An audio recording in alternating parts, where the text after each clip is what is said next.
Oh my gosh, I've never had this happen before. My mold is like ripping. Hi, and welcome to my channel. Or if you're a returning subscriber, hi again! It's so nice to see you back here for another video. My name is Tess Lark, and this is an art and beauty channel, so if those are videos you're interested in, make sure you're subscribed because I'm here for you every single week. And this week, I'm going to be showing you how to make these pink and gold epoxy resin coasters.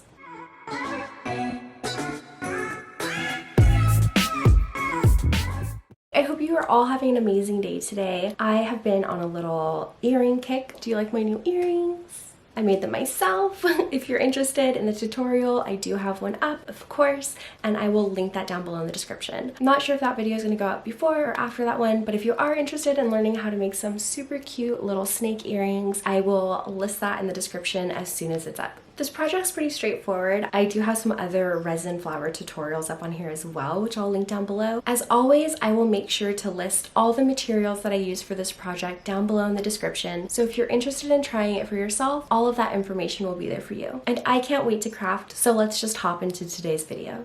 For this project, I'll be using 250 milliliters of resin. I use about 200 milliliters for the coasters themselves and about 50 milliliters of resin for the colors. So I'll be mixing up 125 milliliters of resin followed by 125 milliliters of hardener. And I'm using Naked Fusion resin. I'm using their artist resin. It's their Diamond Clarity. I really like this resin. I found that it gives me very consistent results and it's very easy to use and mistake friendly. So I'm just mixing my resin thoroughly, making sure to scrape both the sides and the bottom of my container as I go. And I'll mix this up for about 5 minutes before letting it sit, which allows some air bubbles to come to the surface, which I can then go ahead and pop with my heat gun. The next step will be to mix the colors for my flowers. So I'm just going and pouring some of my clear resin into 2 smaller containers, leaving most of it clear. So I'm just using about 20 to 25 milliliters in each of these little containers for the colors for my flowers. And I'll be using the Pearl X pigment powders in their pink gold color for one of my colors. And I'll also be adding a little bit of alcohol ink in the Santa Fe red. And again, just mixing that thoroughly until it's really well incorporated. Especially with the pigment powders, I find that sometimes you can get little chunks, so you just want to make sure that's thoroughly mixed. And for my second color, I'll be using some Pinata colors, their alcohol ink in white. And just layering that up, putting a lot in there, and giving that a good mix as well. And after I've mixed my colors, I'll give those a moment to sit as well before hitting them with my heat gun, again to pop any of those surface bubbles. Poe says hello. The next step will be to transfer my colors into 2 different sandwich baggies. And I'll be using these sandwich bags as piping bags. So I'm just pouring my colors in and then I'll go ahead and seal up the bags.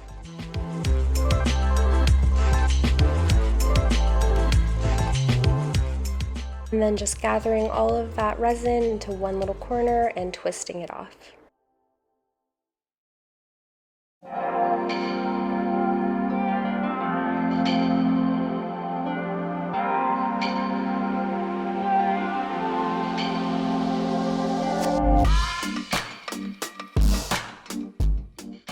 And I almost forgot about the glitter, but I'm going to be using glitter for the center of these flowers, so I'm just pouring a little bit in a cup and adding a very small amount of resin to that.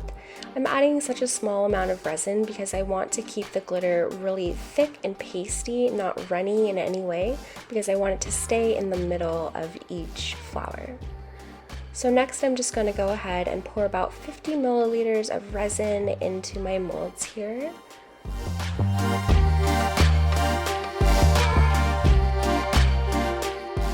And then you guessed it, I'm going to go ahead and hit those again with my heat gun.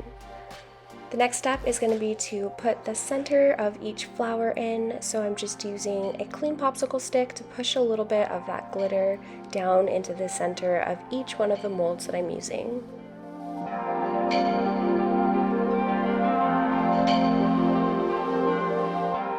And And then I do like to loosen that glitter up just a little bit to make the centers a little bit larger.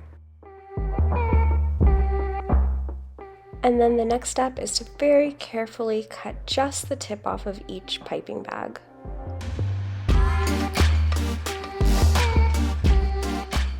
And then I'm just going to go ahead and make a series of concentric circles going around the center of each of my little molds, starting with the darker color and then adding the white, and just going back and forth between the darker and lighter colors, making circles until I've filled pretty much all of the mold or until I run out of resin. And I've sped this footage up quite a bit for the video, so just take your time when you're working. The next step is going to be to draw lines into the center of each one of my coasters. And I'm doing this just using my popsicle stick, and when I get into the middle, I swirl it around a little bit, and once there's a lot of resin on the end of my popsicle stick, I'll just use a napkin to wipe it clean again.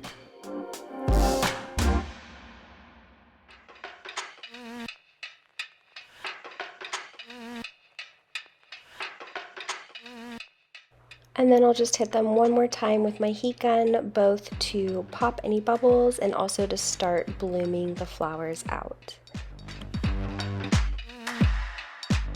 And the final step will be to cover them up and protect them from any dirt or cat hair until they're completely cured.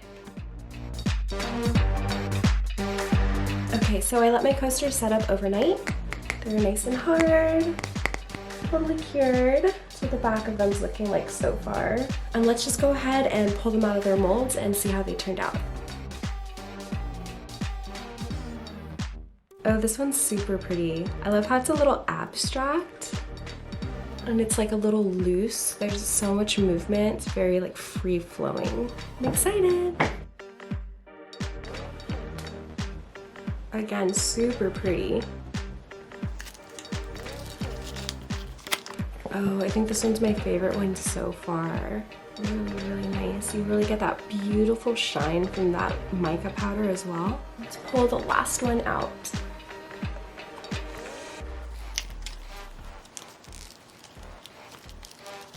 Ooh. Oh, wow. Oh my gosh, I've never had this happen before. My mold is like ripping. Oh my god, okay.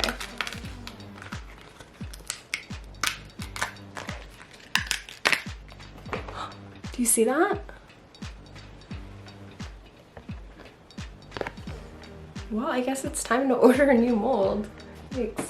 I'm gonna go ahead and try to use some pliers to get this off and see what I can do. I'll be right back. Should we sand it? What do you think? I could sand this down and then pour another top coat onto it, and that should fix the problem. All right, wow, so I still have all of these small little pieces of my mold stuck to this guy. It's such a bummer because this one's so pretty. I think that's just how it goes sometimes. I have been using this mold for well over a year. It's probably made hundreds of coasters. I still have this side, these three, which seem to be fine, but I think it's time to retire this one, which is pretty sad. I think what I'm gonna do though to save these two that are still fine is I'll just cut this, and then I can also make coaster sets of two, or if I want to make some wall hangers or anything like that, I'll have just a couple like this. R.I.P.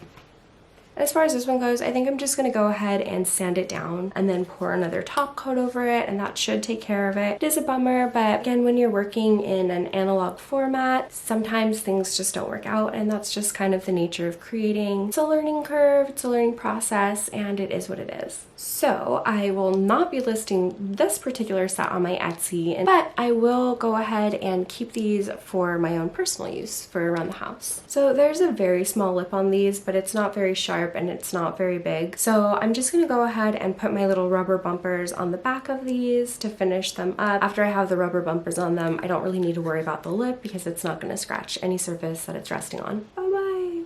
Sorry, I can't get over this. So I've just got some little rubber bumpers here, and I'm gonna go ahead and put those on the back of my coasters. Just like that. All right, and that is it for me this week, you guys. Overall, I'm super happy with how this project turned out. I think that the flowers are really beautiful. I love the colors together, and I love that you get that really beautiful gold shine from our mica powder. I am pretty disappointed that one of my coasters didn't turn out. It's never happened before where I've ripped through a silicone mold. So if that's happened to you before, please let me know down below in the comments. And also if you know why that happens, if it just happens over time, the silicone breaks down over time, or I don't know, maybe if I use like a mold release. I usually don't use things like that, so I wonder if that's a reason to start. Anyway, I would love to know your opinions. As always, if you've made it all the way to the end of the video, thank you so much. It really helps out my channel a whole lot. And if you did make it all the way to the end, leave me some sort of animal emoji in the comments just to confuse anyone who hasn't made it this far. As always, thank you so much for tuning in. Thank you for your support, your words of encouragement. It all means the world to me, and I cannot wait to see you in the next one. Bye!